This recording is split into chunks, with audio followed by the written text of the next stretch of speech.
Ladies and gentlemen, it is Wednesday, May 22nd. We're filming here on Tuesday the 21st, so we're only one day behind on your sports news, but we have enough to have a show with plenty to talk about here. It is 10 Cent Beer Night, the official sports show at FifthDimensionRadio.com every Wednesday, 7:30 to 8:30 p.m. Eastern Time, and then replays on noon on Saturday. I'm Seth. I'm Bob. And just a real quick reminder, I said every Wednesday. However, this will be our last show in May because next week we will not have a show due to Memorial Day weekend. So enjoy your holiday weekend. We're just not going to film one. And we're going to let everybody just kick back and relax. Let me bring something up here. Sure. Somebody asked me the other day. They went to our YouTube channel to look for Fifth Dimension for 10 Cent Beer Night. Well, if you go to YouTube, you got to make sure you put in Fifth Dimension Radio 10 Cent Beer Night. Right. Or you get if you put Fifth Dimension Radio in, or Fifth Dimension in YouTube, you get all the Fifth Dimension. 10 Cent Beer all Night. the 10 Cent Beer Night in the Yahoo. Oh, yeah. I'm lost, man. I'm lost. 10 Cent Beer Night and YouTube. Yeah. You get all the 10 Cent Beer Night filming of the fight up in Cleveland and the beer tossing and all that stuff. So you want to make sure you put in Fifth Dimension Radio 10 Cent Beer Night. It'll come up. Yeah, that's for YouTube. And for then, YouTube. Of course, we have the Facebook. I had a couple page people ask me about that the other day. So we put in Fifth Dimension Radio. We never seen it. Right. I mean, we put in. Well, do they have Facebook? Because our Facebook page always posts it. Yeah, too, on so, Facebook page. If it's on Facebook, it comes out Fifth yeah. Dimension Radio. Right. 10 Cent Beer 10 Night. Cent Beer Night. Yeah. You type in 10 Cent Beer Night on Facebook, you'll pretty much find the page because there's not a page dedicated to the one night that happened. Right. But I guess that's what we get for naming it after an event. But that's okay. I'm fine with that. But anyway, so a lot to talk about. A couple upsets there in the NBA, and of course our Cleveland Cavaliers closed out the season. We'll get to basketball soon. We are going to actually lead off, pun intended, with baseball and talk about all the stuff happening in the Diamond. And what a week! What a week for the Cleveland Guardians. What a week! Going 5-1 in what would be their toughest week in May, excuse me. Yeah, well, they swept series sweep. The Twins. Yeah, not season series, but week away. They're 5-0 against the Twins this year. Yes, you're talking about we beat them twice in Minnesota, and then a rain out. Yeah, there was a rain out. Yeah, and then 3 straight in Cleveland. You're right. I goofed. I thought they swept the Rangers. They did not. They took 2 out of 3 though. They won the series against Texas, so that was big. Defending champs, and I mean they overall play well. I mean they won 7-0 the first game, 7-4 the second, and they lost 0-4. But then they swept what Bob saw. They swept the Twins, and the Twins announcer goes, I think we've had enough with the Cleveland Guardians. It got to that point with them, but big wins all around. So we're gonna start off with this coming week here. They've already won Game 1 of the series against the Mets. Francisco Lindor's first games as a New York Met coming in Cleveland. Did you see Cookie Carrasco go out there and hug Lindor? No, but I believe it. No, it was a class act. I mean, it really was. It's pretty cool. And the Cookie was involved in that trade, too, if people don't remember. The trade was Lindor and Carrasco to the Mets for prospects. Which it's still a debate who won that trade because it was Rosario, Jimenez, and prospects, okay? Rosario's gone from the team. I mean, he did solid when he was here. It wasn't amazing, but he did what he was supposed to. Jimenez became an all-star and has still been one of the better second basemen in the game and signed an extension. So they got a long-term second baseman on the deal. But the prospects they got, Josh Wolf, Isaiah Green, just have not panned out to what they thought. But at the same time, New York's not getting what they thought they would get out of Lindor with his $300 million extension. Right. So there's a lot of mixed feelings about who won that trade, and we might not know till later. I will say, in New York's defense, Lindor has not been an all-star yet, but he was the best hitting shortstop in the National League last year. I'll tell you what, he made a play Monday night that remind me of the old days when he was here in Cleveland. Right, absolutely. And before the game and all that, Andre Knott was on another station, and he was talking about he was concerned fans were going to boo at Lindor when he came in. And I tweeted him, and I said, you know what? They shouldn't. just like Cavs fans shouldn't boo Kyrie, things that were said were in the past. I said Lindor brought us the most shortstop memories since Vizquel. You know, and I will say, okay, Asdrubal Cabrera had his moments, but Lindor did have more impact than Asdrubal did when he was here. And it's like, there's no reason to boo the guy. You know, it is what it is. They weren't going to pay him. And I'll be honest, in most cases, I've criticized the Dolans for not paying players.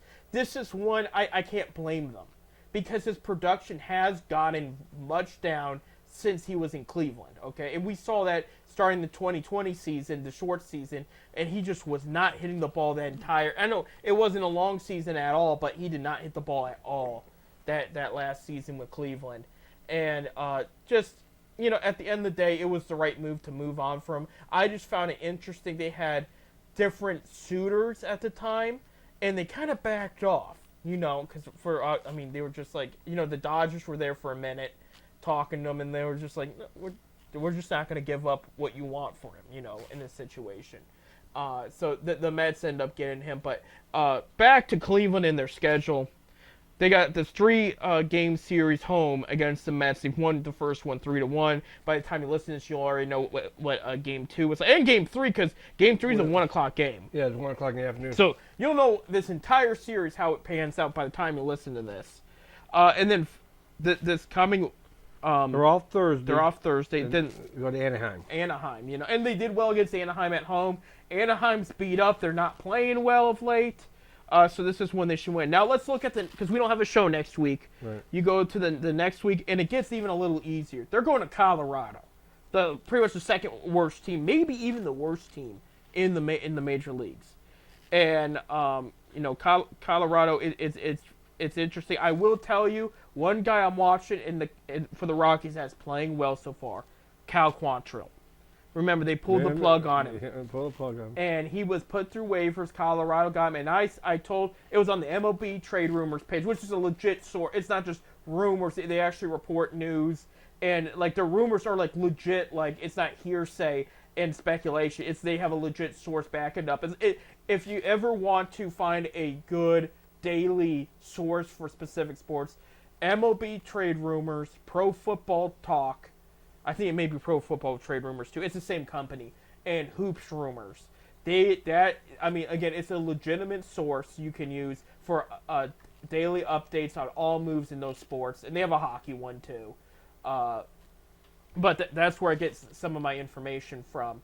But when that was reported, I said Colorado may have gotten a steal here, and Rockies fans liked hearing that. And he has come out and played very well at this point. He's doing real well. We'll see what happens. Well, after the Rockies series next week, so they're against the Rockies Memorial Day, Tuesday, Wednesday. They have another Thursday off. They're home against the Washington Nationals. Okay. That's another one. Right, that's another one they should be able to beat. And the Nationals, they're so. I mean, I thought they were going to be horrible this year. They're a little bit better, but they're beatable too. So, like, they're looking at. I mean, I don't think they're going to win every game here, but they realistically, the next 2 weeks, could only lose 2 or 3 games, the way they're playing. You know what I mean? And win the rest, you know. And there's a... As long as we win series. We just need to win the series. Right, and that's the name of the game. But if they're going to keep their standing position, these next 2 weeks are a huge opportunity. Because the Mets are not that great either. They really aren't. And they're just not playing well right now. I mean, they traded away a lot of players at the trade deadline last season. They're still paying for those players, by the way. I mean, they're paying like $80-some million for Verlander, who's in Houston again, for Scherzer, who's going to make his debut with the Rangers soon, and there's another player too. Big market teams, they can do that. Right, We could never do that in Cleveland. No, but I mean, they did have to pull the plug on them because things weren't working. So this is a big opportunity for the Guardians if they really want to shoot the because it's a long season. The schedule will get tougher, but if they want to take advantage and grab as many wins as they can right now, you know. But I'll tell you who's playing well. It's Kansas City. Kansas City. They're right on our butts. Right, I'm going to bring that up. Actually, here's your standings update for Major League Baseball. In the American League Central, Guardians 31-17, one of the handful of teams with 30-some wins. Kansas City Royals, like Bob said, a game and a half back, 30-19. I told people they were going to turn it up soon. Minnesota Twins, they were playing well there until they met the Guardians, 24-23, 6.5 games back. Detroit's still hanging in there. They haven't played very well of late. They've won 4 out of their last 10, so it's kind of iffy. 23-24, and White Sox are dead last at 14-34. In the American League East, the Yankees are playing very well at 33-16. Second place, the Baltimore Orioles, 29-16. 3, the Tampa Bay Rays. Of late, they've played very well. Won 6 of their last 10. 25-24 they are. Boston Red Sox, 24-24. And dead last, the Toronto Blue Jays, 21-25. Rumor has it, former Cleveland Indians president of operations Mark Shapiro is on the hot seat. And they're talking about they could be making moves at the trade deadline. So he won't be out of a job long. No. Somebody will take him, but this has not worked out well in Toronto, and I thought it would be better by now. In the American League West, Seattle Mariners at first, 26-22, playing very well of late. The Texas Rangers at second, 2 games behind at 24-24. Houston Astros 21-27, 5 games behind, and Anaheim Angels and Oakland Athletics have 19 wins each. So that's the American League West for you. In the National League East, the Philadelphia Phillies are at first, 34-14, still playing very good baseball of late.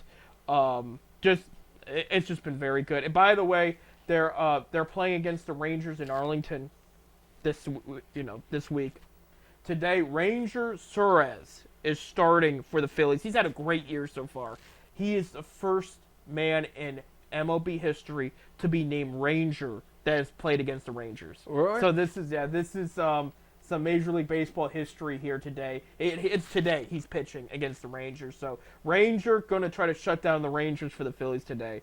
27-17, the Braves are in second. Haven't played their best baseball of late. Rumor has it they're going to be they've had some injuries in starting pitching. So rumor has it they're going to be looking for potential starting pitching at the trade deadline. I know trade deadline's like 2 months away, but they're already talking about what's going to be the big moves going into trade deadline. Washington Nationals, we were just talking about them. They're in third, 21-25. They're doing better than the Mets, who are 21-26. Again, Guards handing them their 26th loss yesterday, and dead last in the NL East is the Miami Marlins at 16-33. In the National League Central, the Milwaukee Brewers are 27-20 in the first. A game and a half behind them is the Cubs at 26-22. Pittsburgh Pirates hang in there 22-26, 5.5 games back. Their rookie Paul Skeens, 11 strikeout, 7 innings of shutout baseball in his second start. Very impressive. That was the big story of the weekend there. St. Louis Cardinals playing a little bit better these days. 21-26-4. Cincinnati Reds fell dead last in 19-28. I told you when we started the season that the hitting ain't gonna be there. The hitting's been very some injuries too. Injuries, yeah, but they don't really they don't got a bullpen. No. They don't got no hitting. Well, I predicted it. Yeah, right. So kind of a rough stretch of games for Cincinnati. Still a long season, but they need to get together there. National League West, the LA Dodgers coming off another great week, 33-17, are in first place. Behind them in second is the Padres at 25-25. San Francisco Giants 23-25 in third. This National League West, by the way, I thought the top 4 were going to be winning teams this year, and it's just not been showing. Yeah, Arizona Diamondbacks, that you're defending National League champions, pennant champions, 22-26. I mean, there's been some injuries there. Corbin Carroll's also not been. Still got over 100 games left. Right. And then you got the dead last Colorado Rockies, 15-31. And yeah, Bob, I said they might be the worst. Yeah, they're the second worst against compared to the Chicago White Sox. White Sox are 16 wins, right? 14. They're 14 wins, yeah. So it's been a rough go there. Interesting move, by the way, for the Guardians there was they've had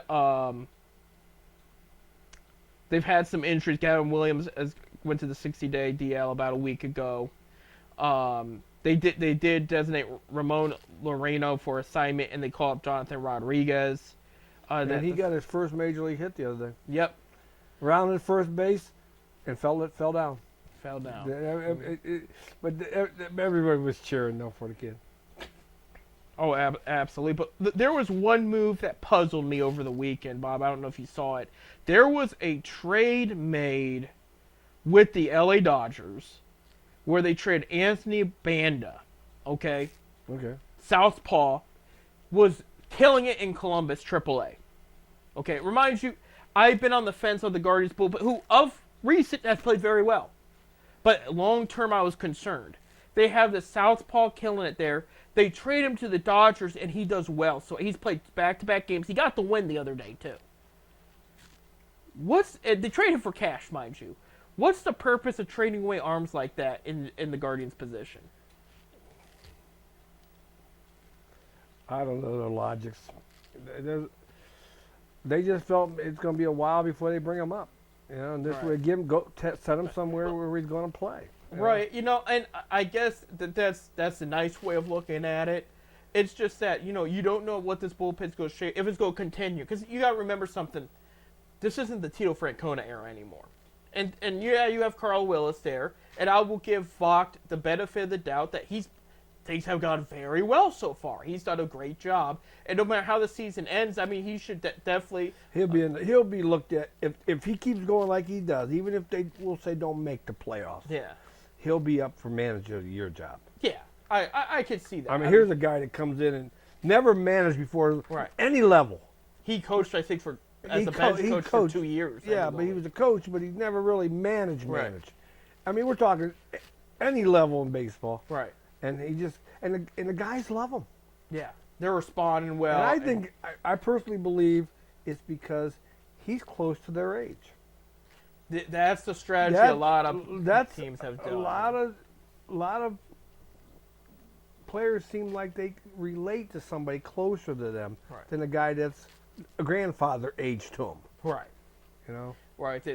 They respond a little bit better too. So I think that has a lot to do with it. But I was confused. I mean, Dodgers have been wheeling and dealing for extra arms in the bullpen. They've had some injuries, and Dodgers are all about, we're all in now, and we want as much depth as possible.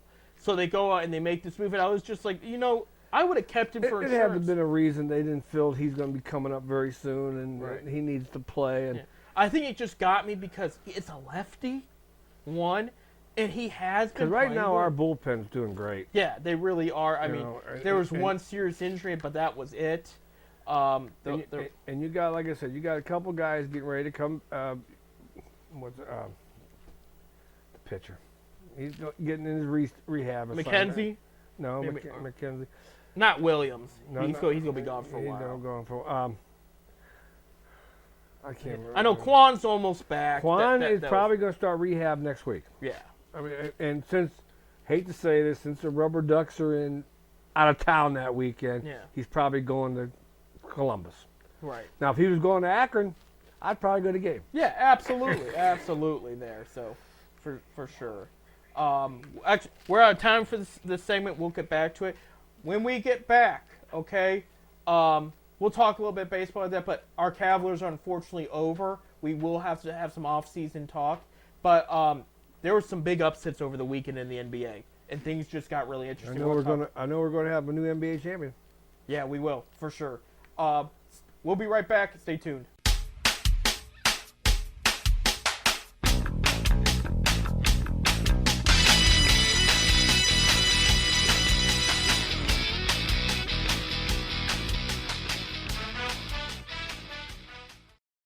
All right, welcome back to 10 Cent Beer Night here on FitTheRestOfRadio.com. I'm Seth. I'm Robert. He's Robert, Baseball Bob there. Readings by Robert. Here's your standings for Cleveland minor league teams here. In AAA, the Columbus Clippers are dead last in the International West. They're 18-26. They have not looked good, which is not. This is usually they're good, so this is like the second or third year in a row they have not shaped up well, and that's not a good sign there. In the AA Eastern League, Akron is in first in their division up by a game from second place there. I was down at the game the other night. Yep, 25-15. How was that game? They lost. They lost. Okay. Yeah, I mean, but I'll tell you what, their starting pitcher, Andrew something, I can't remember his name, young kid, he pitched really well. And then for some reason, they was up 2-0. They took him out in like the 5th inning, and that's when they hammered the bullpen and got 6 runs, 6-2. right. I don't know why they took the young kid out.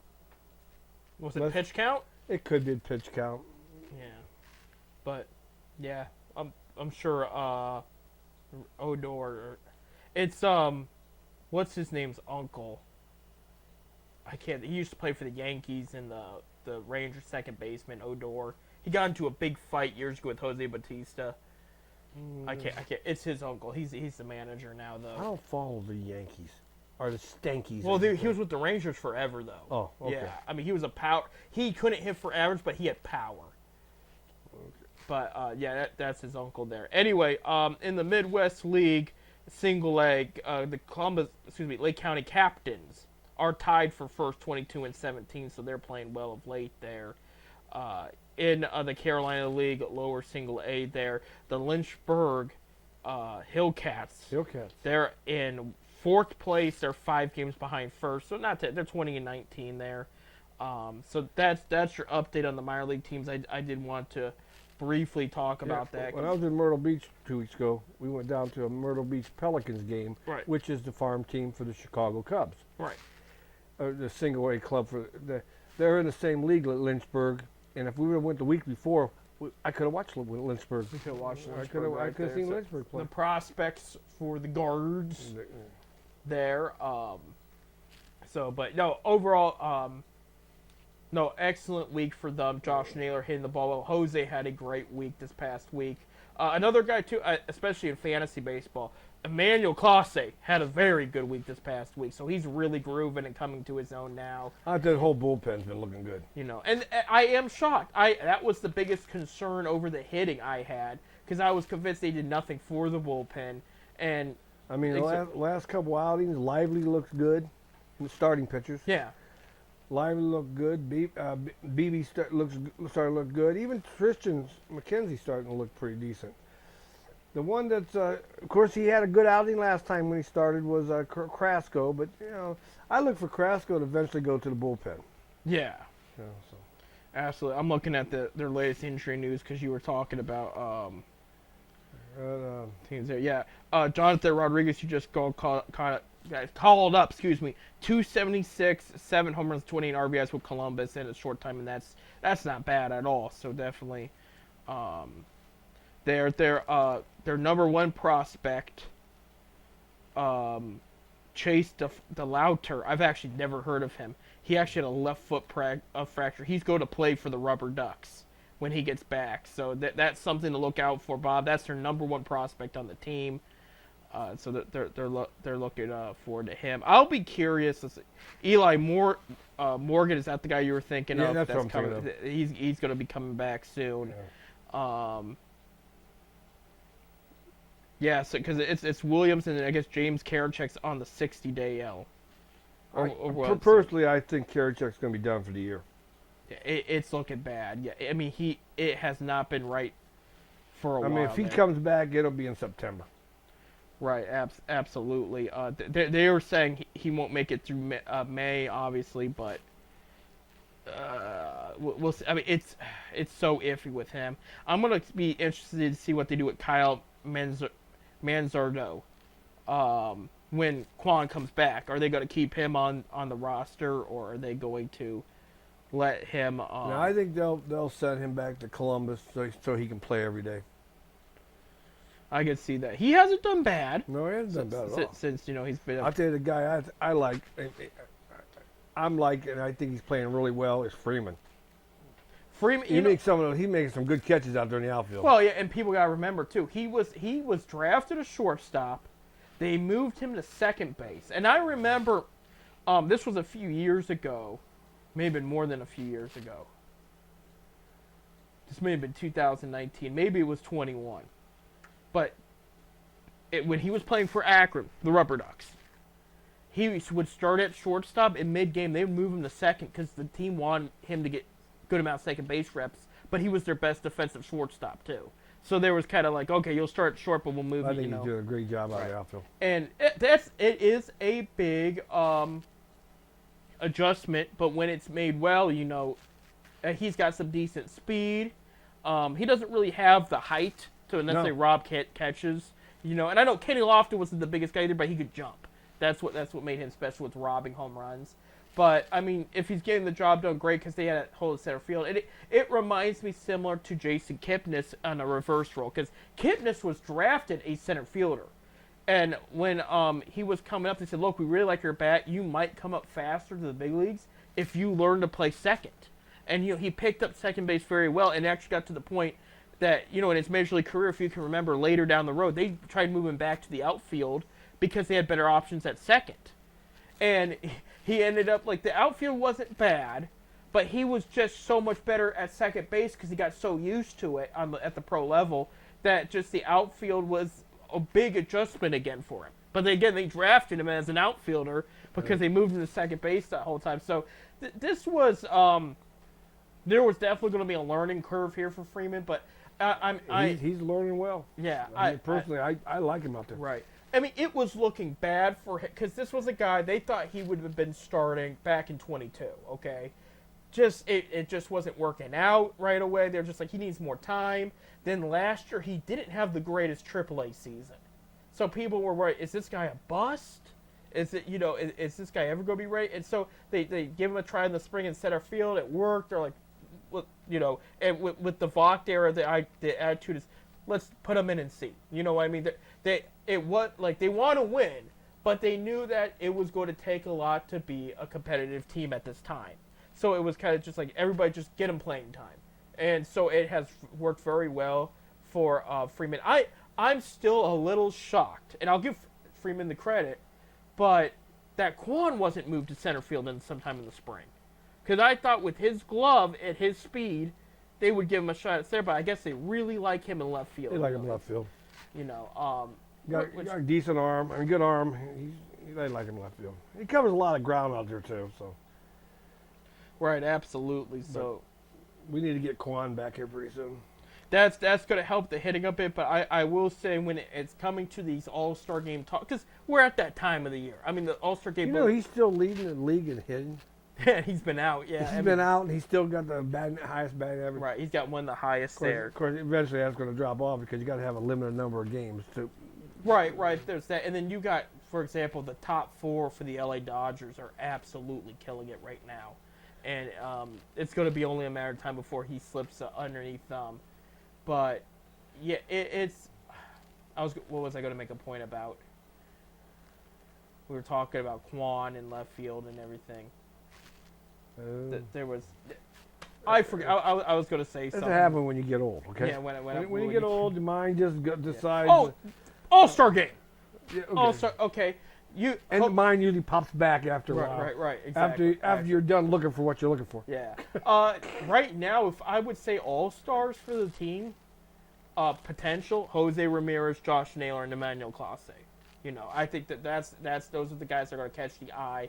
Naylor having a solid average and hitting the runs, and then Jose being Jose, still putting up some solid numbers there. I mean, he's just now really catching fire now, and his batting numbers are getting better. He didn't have the start that he wanted, but it wasn't bad either. Yeah. But I mean, he's really coming to his own again there. And I won't roll out Kwan. If Kwan can get back to where he left off, definitely he's going to be in the conversation there. But yeah, I wouldn't rush to say there's a starting pitcher right now that's going to scream all-star. But with all the injuries happening around Major League Baseball, you never know. Yeah, you never know. Right, absolutely. So it'll be, and also, you know, Jimenez has a case for second base in the American League. I think if you compare the American League second baseman, you know, I know definitely Westberg, what his name is for the Orioles, he's got a high average. His name's probably going to pop up first. But Jimenez would be in the conversation, I think, too. But that's about where you're at right now with the guards. I mean, anything could change at any time. But we are at that time because the All-Star game, believe it or not, will be a month away in about 2 weeks or so. So it is that. Usually the middle of July. Yeah. So And I think where are they at this year? That's Seattle. I think it's Minnesota. Yeah, it is Minnesota. I did hear that. I did hear that. Let me see. All-Star game there. Arlington. I think Minnesota's going to get it soon. It's in Texas? It's in Texas. Yes, it is in Texas this year. I thought it was Minnesota. I thought I heard Minnesota. Let me see. Game scheduling. I know there's the one with the new ballpark that opened up. They're slated for pretty soon too. Yeah, it's Arlington. Look at that's the logo right there. I mean, that is a new ballpark though. Yeah. Yeah, so I know Tampa Bay's making a new ballpark right now, and everything like that. I don't know. You know, Tampa Bay don't draw. I mean, I don't.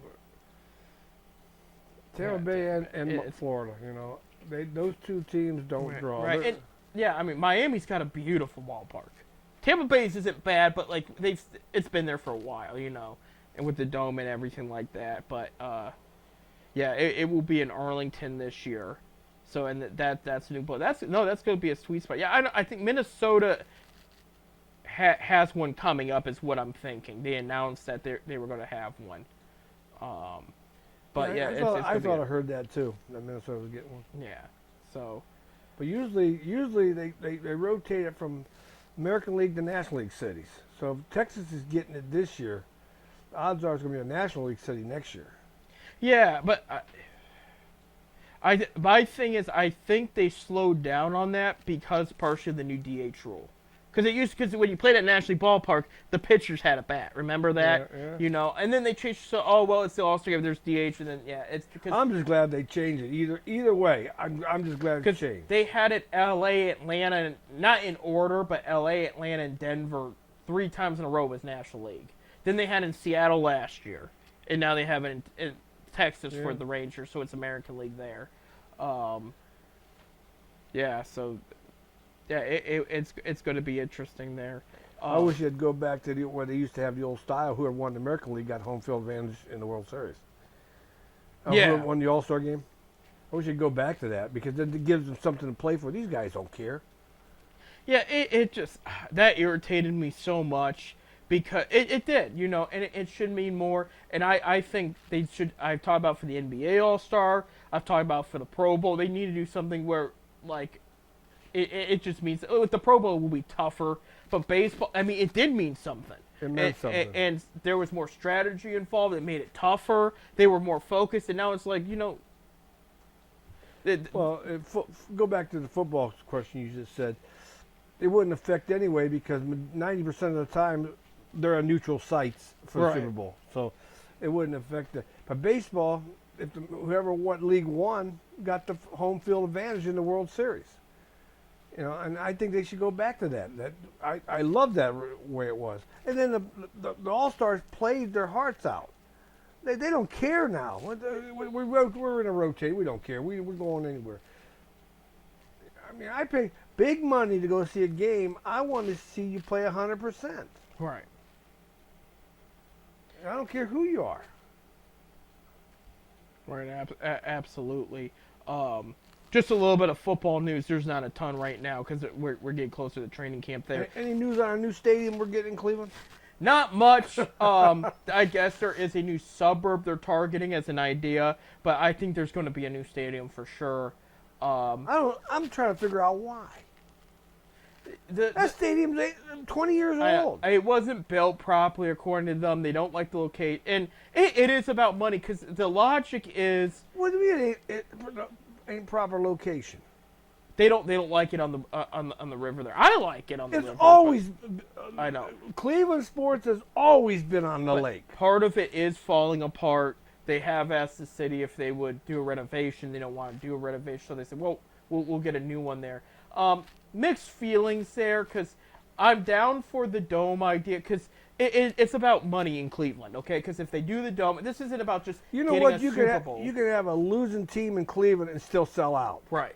No matter if you got a dome or not. Right. Just ask their ticket refs today; they'll tell you that. because there's people that were complaining about the price increase, and representatives said, "Go ahead and leave. We have people lined up wanting to take these tickets." So they fill that place no matter how bad they are. right. But with they was 16. They averaged 70,000 a game or 60, whatever it was. The idea with the Dome is not just hosting a Super Bowl or anything like that. It's about hosting all kinds of events. Taylor Swift, Metallica, WWE, men's Final Four.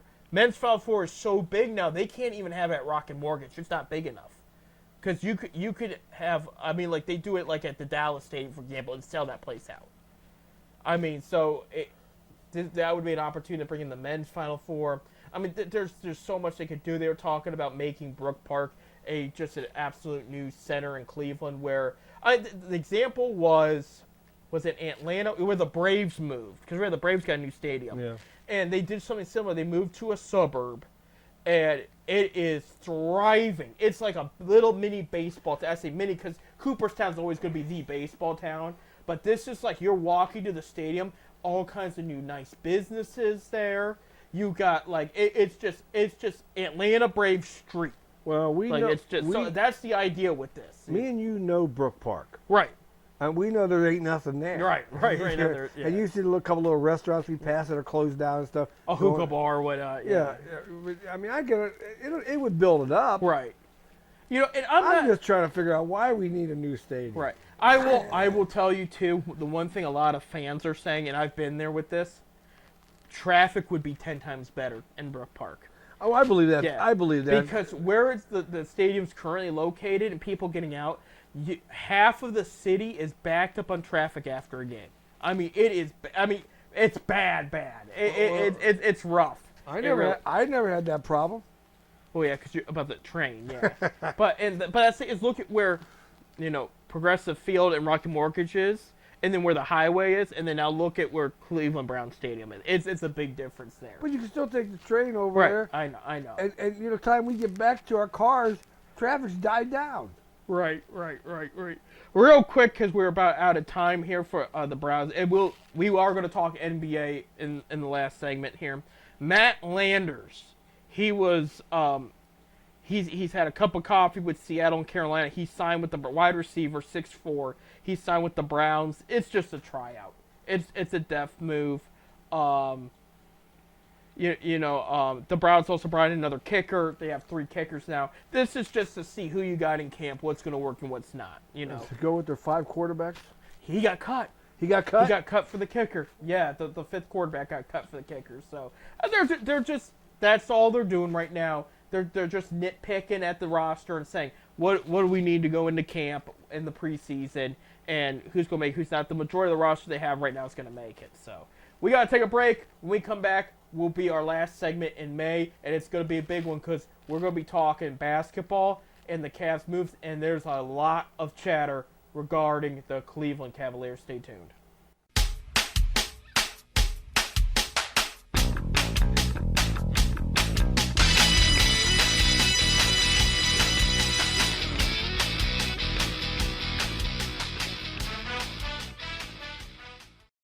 Welcome back to 10 Cent Beer Night here on FifthDimensionRare.com. I'm Seth with Bob, Baseball Bob, but we're not talking baseball. No, we're talking basketball. We are talking basketball. So, round 2 is officially over. This is what happened.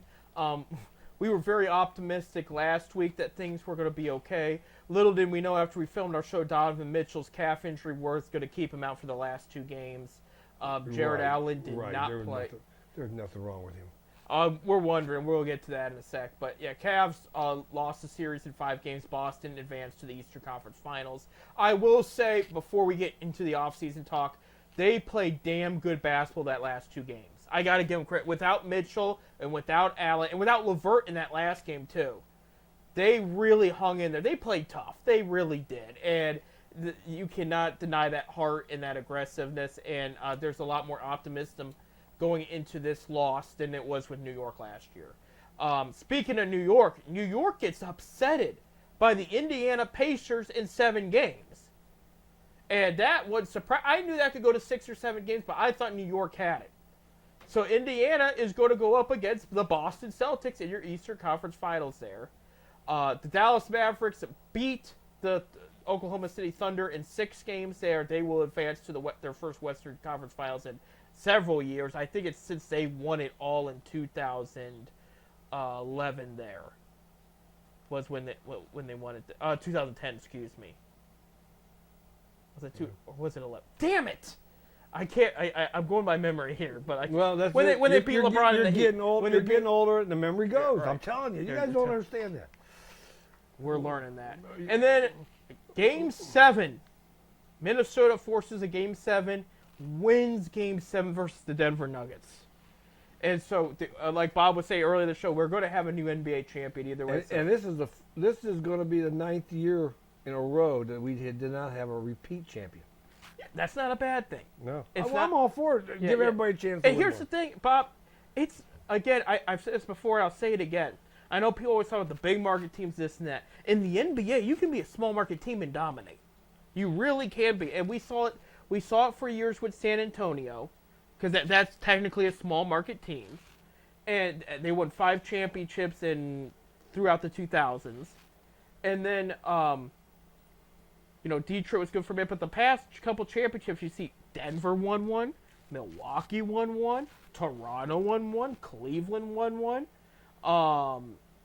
There's another one I'm missing there, but you can do it, So we're down to the wire. We have 4 teams left. Okay, Bob, Celtics and Pacers. Who do you got? So you got to go Boston. Boston. There's going to be another NBA championship hanging in that rafter. Oh, you're already jumping that they're going to win it all. They're going to win it all. Okay, I'm going to go Boston in 7. I think there will be a Game 7 here. I think Indiana's tough. I will give them the credit for being. New York was a great team this year. They really were.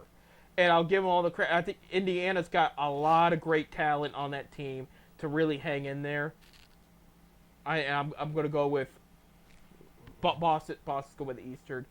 We got Dallas Mavericks and Minnesota Timberwolves in the Western Conference Finals. Bob, who are we going with? I'm going with Minnesota. You're going with Minnesota. I think the way they handled their way with Denver. I'm going to agree with you just based on that too. Here's my thing with them. First of all, give Minnesota all the credit in the world. Denver could have been a repeat this year. And they're not because Minnesota found a way to knock them out, okay? And Minnesota was behind 3-2, okay? And found a way to bounce back and win the next 2 games. Especially in Denver there too. Right. Like that's I mean they went Indiana beat New York in New York. Let me see. They went 3-1 in Denver. Right. Minnesota did. Yeah, that's impressive. That it really is. Yeah, wow, 3-1.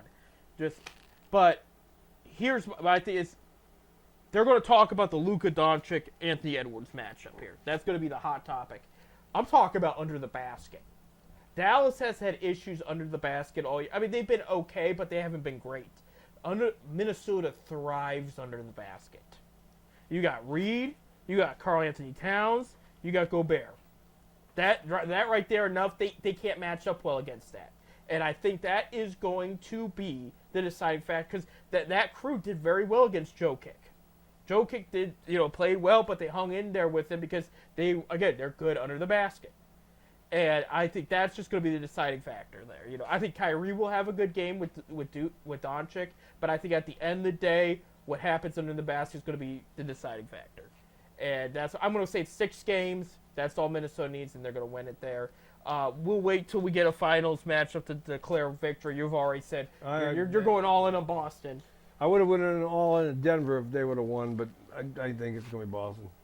So yeah, we'll see what happens there, but I'm going to be curious to see what happens because at the same time with Indiana, Indiana's got a better under the basket presence than Boston. Cleveland had a better one than Boston. It was a factor, but again, Boston found a way through it.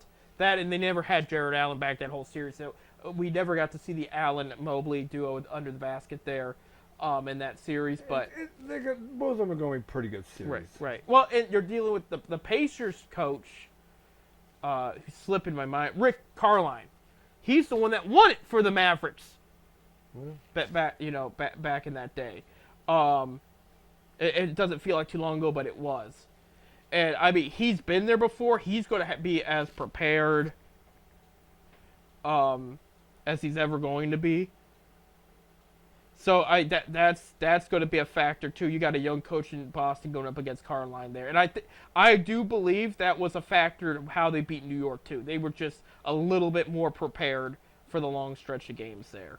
But so it's going to be an interesting series. But no, I agree with I have no problem with a new champion every year. I'm looking this. Well, like I said, it's been 9 years since. Yeah, it was 2011 they won that championship there.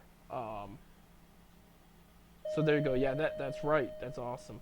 Now we got to talk about our Cavaliers because they're officially in off-season mode, and it's the rumors will not stop about what players are going to depart, what players this and that. I think it's just a bunch of noise. I think the media knows what's going to happen, and they don't like it.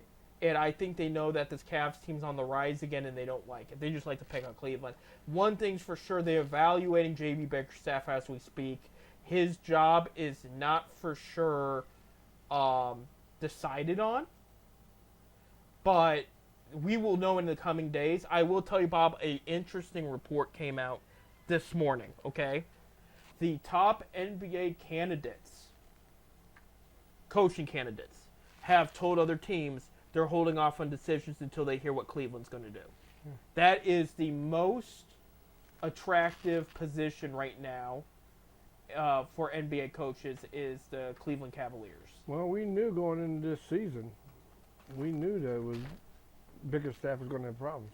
Well, yeah, and then what some of the reports are saying, I guess Bickerstaff was on the hot seat mid-season until things got better. I guess the closest, we never brought this up on the show, but I guess the closest time he got fired was he lost to the Portland Trail Blazers, who were a bottom 3 team this year. And the next game was the Pistons. And they said if he loses to the Pistons, he's done. Because they said there was no they played very bad against Portland. When the season began, it was a lot of injuries. The poor guy had a lot of injuries. But I didn't know his coaching. His coaching was just. Yeah, it's iffy because I'll you bring up the injuries. I also defend they brought a lot of new players in, and that was a chemistry thing. And it takes a minute. It does for NBA teams when they bring that many new players in. I mean, you had Niang, you had Strus, Thompson came back, but he wasn't with a lot of these guys before. You had Ty Jerome, who didn't play at all this year. They were really banking on him to play a lot. There was another player or two there in the mix. Jones. I mean, that's 5 guys right there. You have a roster of 13 active players per game or something like that. I mean, so that's almost a third of the roster new right there. Right now, it sounded like there is it's 50-50 right now. There is a chance he stays because he did coach well those last 2 games, but there was questions on matchup, and then this is the big deciding factor right here. No matter what the media says, it sounds like Mitchell's overall happy here, but he was on the fence about Bickerstaff a lot of the time. And this isn't a guy that... I think he's gone. Personally, I think he's gone. I can see him being gone, too, because the main issue they had with him, and this was a big issue they had with Beilein back in his short term, which Bickerstaff then replaced Beilein. He's still talking to the team like this is a developmental young team, and this is a win-now team. And they're just like, why are we not prepping like these win-now teams, and why are we prepping like, they said they would leave practice asking, supposedly, to these reports, because I'm taking something with a grain of salt here. Supposedly, they would walk out of a practice and say, why did we learn that at this time, at this moment, against this upcoming matchup? They were just, just on the fence there. And then I would say inconsistency, because you saw Game 1 and 2 against the Magic, and then Game 2 against the Celtics, they couldn't do anything wrong. The defense was impact. They moved the ball. They made the extra pass. They played like you want a pro team to play. And then the next game, they wouldn't do any of that. And it was like, why isn't there more consistency here? So it at the end of the day, it's going to be about what Donovan Mitchell, and I'm going to say it. It's a done deal. What Donovan Mitchell and LeBron James want. That's people. Yeah, I am telling you, it's not a rumor. He's coming back. It's going to happen. I know he's coming. I've been saying saying that for the last 3 years. I'm not saying the speculation. I'm telling you, when he showed up to that Boston game, Well, he was sitting there on the floor watching the game. people were trying to make all the excuses in the world. Why is he there? Lakers don't like Boston. He did play for Cleveland. He is a Laker right now. He has an option, okay? He is sitting there. He was watching JB, and he was watching other players, so he was taking mental notes. And you notice he was on his phone a lot, too. Who's he texting? Is it Kobe Altman? Is it Dan Gilbert? But he didn't need to be at that game, and he was. And I'm not criticizing, for the record. I am telling you it's a done deal because this is what's happening. He's going to end his career. He wants 2 more years, pretty much max left, at least 2 years. I don't think he's going to go beyond it. If he does, maybe a third. I don't think we see 4+ years left in him. I just don't see it. But he also wants to win. And if you put him on this team, this is just assuming he takes a pay cut and joins this team. He's going to join the team one way or another. Okay? He could win realistically 2 straight championships with this team healthy as it is right now. That's not an exaggeration. There's enough talent on there. If you have Allen healthy, Mitchell healthy with LeBron, Mobley, and we'll throw Garland. Because he does like Garland. Let's just throw him in the mix there. I mean, I've been saying that for a long time. He wants to tie Jordan, and he's got 4 championships already. And coming here to Cleveland, if he were to win 2 the next 2 years, not only would he tie Jordan, he would be the first athlete since Jim Brown to deliver multiple championships to Cleveland. He wants that. When he showed up, he showed his cards. That's what LeBron does. That's what Windhurst, former Beacon Journal writer, he's with ESPN now, was saying he has not showed up to a Cavs game like that since Big Z got his number retired, and that's when he had the conversation with the front office about coming back. That was the start of it. When he showed up, he showed his cards. When they showed him on the floor, right, that's the first thing I said, he's coming back. Yeah. He's coming back. He's Why would he be sitting down there? Right. Why would he leave People LA? were making all the excuses. He had no reason. The only other time I will mention, he was at another team's court when he was with another team. His second year with the Cavs, so we're talking young LeBron. We're talking 19, 20-year-old LeBron. He went to the Eastern Conference final game with the Pistons, but it was him and the posse with Carmelo Anthony and other players. They weren't all going to Detroit. They were there for the moment. They were there for the game. This is LeBron with his wife, both from Akron, going to the game, taking notes for what, it happened to be a game where Mitchell's not playing. Yeah. And that's, I do wonder if that was a fact. I'm dead serious, because here's the thing, they might be, because if the Cavs found a way to go to the finals without LeBron, they might say, well, we don't need LeBron. We know he's living in L.A. Of course, he's still got the home here in Akron. Well, he bought the home in L.A. when he came back to Cleveland one time. Yeah. Yeah, so he can go going back and forth, but. Right.